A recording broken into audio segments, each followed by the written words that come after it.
ഈശോ മിശിഹായ്ക്ക് സ്തുതിയായിരിക്കട്ടെ.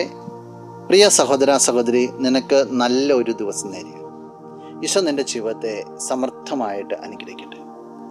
ഒരിക്കലും ഈശോയുടെ അമ്മയും സഹോദരന്മാരൊക്കെ ഈശോനെ കാണുവാനായിട്ട് ഈശോയുടെ അടുത്തെത്തുക. ആരോ ഒരാൾ ഈശോയുടെ അടുത്ത് നിന്നിട്ട് പറയാം, നിൻ്റെ അമ്മയും സഹോദരങ്ങളും ഇതാ നിന്നെ കാണാനായിട്ട് വന്നിരിക്കുന്നു.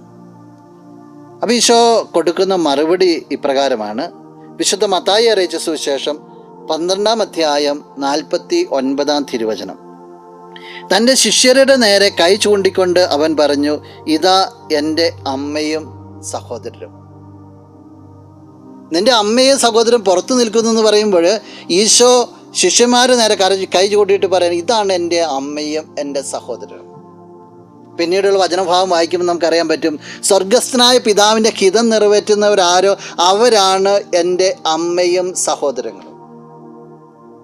ഇന്ന് ഈശോ നിന്നെ നോക്കി പറയണ്ടേ, നീ എൻ്റെ അമ്മയാ, നീ എൻ്റെ സഹോദരനാ, നീ എൻ്റെ സഹോദരിയാ. പറയണമേ ഒന്നേ ഉള്ളൂ, നീ ജീവിതത്തിൽ സ്വർഗീയ അപ്പൻ്റെ ഹിതത്തിന് വില കൊടുക്കുക, ദൈവപിതാവിൻ്റെ ഹിതം അന്വേഷിക്കുക, അനുദിനം അങ്ങയുടെ ഹിതം എന്നെ പൂർത്തീകരിക്കണമേ എന്ന് പ്രാർത്ഥിക്കുന്ന നീ ആ ഹിതത്തിന് വില കൊടുക്കുക.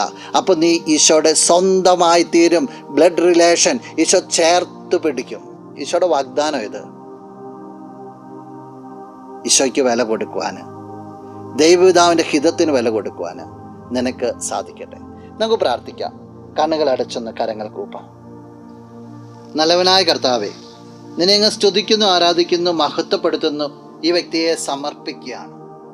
നിന്റെ ഹിതത്തിന് വില കൊടുക്കുവാനായിട്ട്, ജീവൻ കൊടുക്കുവാനായിട്ട് ഈ വ്യക്തിയെ നീ അനുഗ്രഹിക്കണമേ.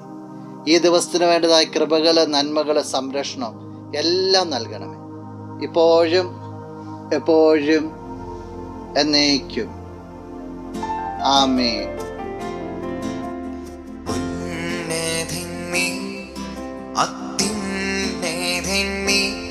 അങ്ങേ പോലൊരു ദൈവമില്ല,